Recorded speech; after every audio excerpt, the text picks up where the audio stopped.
We come now to the second of the 17 principles which lead to the master key with which you may open the door to the attainment of your definite major purpose in life. This principle of success is called the Mastermind principle. I want you to understand the nature of the Mastermind principle because you must use it before you can take possession of the master key. An understandable definition of the Mastermind is this. It consists of two or more people who work in perfect harmony for the attainment of a definite purpose. Now, here are some interesting facts about the Mastermind which give you an idea of how important it is and how necessary that you embrace this principle and make use of it in attaining success in your chosen occupation. First of all, it is the principle through which you may borrow and use the education, the experience, the influence, and perhaps the capital of other people in carrying out your own plans in life. It is the principle through which you can accomplish in 1 year more than you could accomplish without it in a lifetime if you depended entirely upon your own efforts for success. And I have heard well-informed Bible students say that the first known application of the Mastermind was that which existed between the Nazarene and his 12 disciples. Of one fact I am absolutely sure. When you form a true Mastermind alliance with others and work with them in a spirit of perfect harmony, you can draw freely upon the spiritual forces within you in carrying out your plans and desires. I also know that the Mastermind principle can give you absolute protection against failure, provided always that your purpose in using this principle is beneficial to all whom you influence. In my research while organizing the science of success, I had the collaboration of practically every outstanding successful man this country has produced during the past 50 years. And I can tell you definitely that their success was due in the main to their knowledge and application of the Mastermind principle.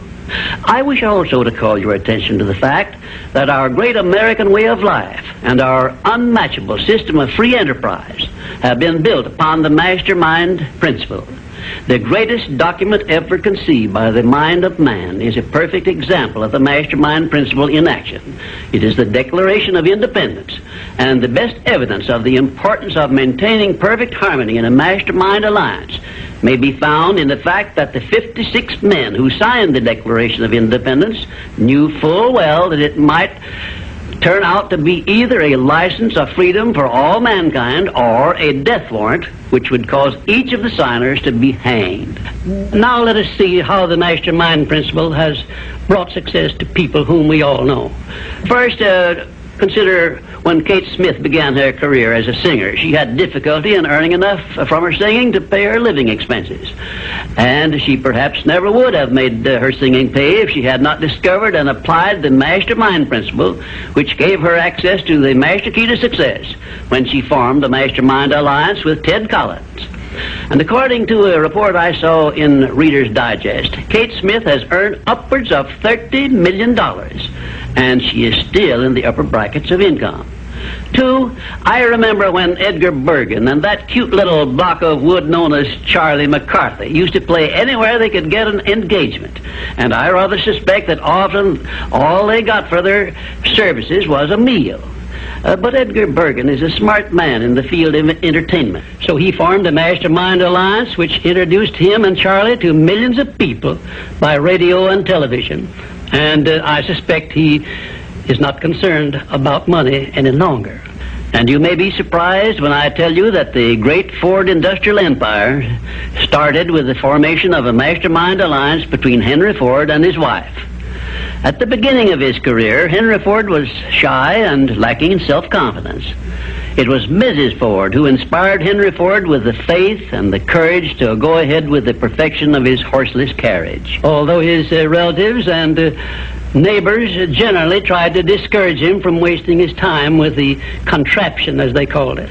4, the Federation of States, known as the United States of America, is the richest and the most powerful nation civilization has yet produced. And the secret of our strength and riches consists in our form of government through which all our states function in a spirit of harmony based on the Mastermind principle through a central federal government located at Washington. And now a word to you personally. If you work for a salary or wages, you have a marvelous opportunity to promote yourself into a higher income and a more responsible position by forming a mastermind alliance with your associate workers, including the management. In my next visit, I will give you further instructions on how to apply the mastermind principle so as to increase your own income and promote yourself to a higher position with the full cooperation of your management. Yes, that is correct. I will show you how to write your own price tag, fix your own wages, establish your own working hours, and give yourself financial independence. But right now, I want you to do 3 things before our next visit. First, decide definitely where you wish to be and what you wish to be doing during the next 3 years. And second, decide how much money you desire to be making and what you are going to do to earn it. And third, form a mastermind alliance with at least one person in your immediate family and at least one other person among those to whom you are selling your services.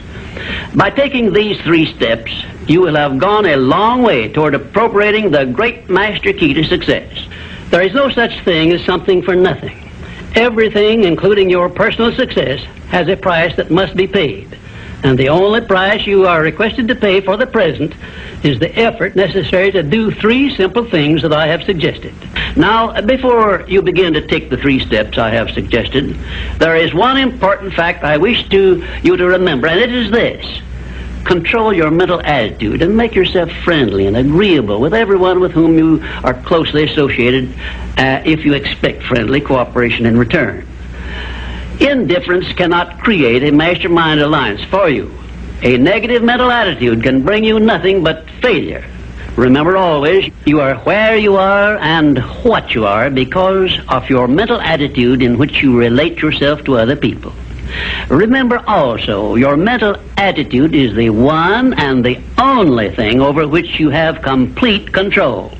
Success is something which has to be planned, and success is something which has to be earned in advance. True, there is such a thing as luck, but just remember that luck is something you can create for yourself if you know the rules and follow them just as I give them to you. Remember, too, that success in the higher brackets of achievement is something that can be had only by taking others along with you. And the best definition of success, which I know, is this. Success is the knowledge with which to get whatever you want from life without violating the rights of others and by helping others to acquire it. There is a known formula for the attainment of success, and it is as definite and certain as are the rules of mathematics or the principles of science. My purpose in these visits is to bring you that formula in simple terms that you can understand and apply. But I can never give you that for which you are not ready. If you are ready to advance into the higher brackets of success, you will recognize this fact by your willingness to follow the simple instructions I shall give you as we go along. If Kate Smith had not been ready for success when she formed a mastermind alliance with Ted Collins, he couldn't have brought her success. This thing called success is a very profound and interesting thing because the line of demarcation between success and failure is so slight that it is often hard to tell where one ends and the other begins. For example, in my association with the late Henry Ford, I recognized that he had thousands of people working for him who had much more education than he, more magnetic personalities, more ability to make friends, and a much better chance of succeeding than Mr. Ford had when he was working for wages. But Mr. Ford had one simple quality the others who worked for him did not possess. The same quality I will clearly describe for you in my future visits with you. Meanwhile, I would be interested in knowing if you can describe this one simple quality Henry Ford possessed, which made him the greatest industrialist this nation has ever produced. In my next visit, I will give you a definite clue as to the success quality which helped Henry Ford spread his influence throughout the world and make himself richer than Croesus, despite the fact that he had only a meager common school education. Until then, please be of good cheer, will you? And just remember that your only real limitation is the one you accept and set up in your own mind.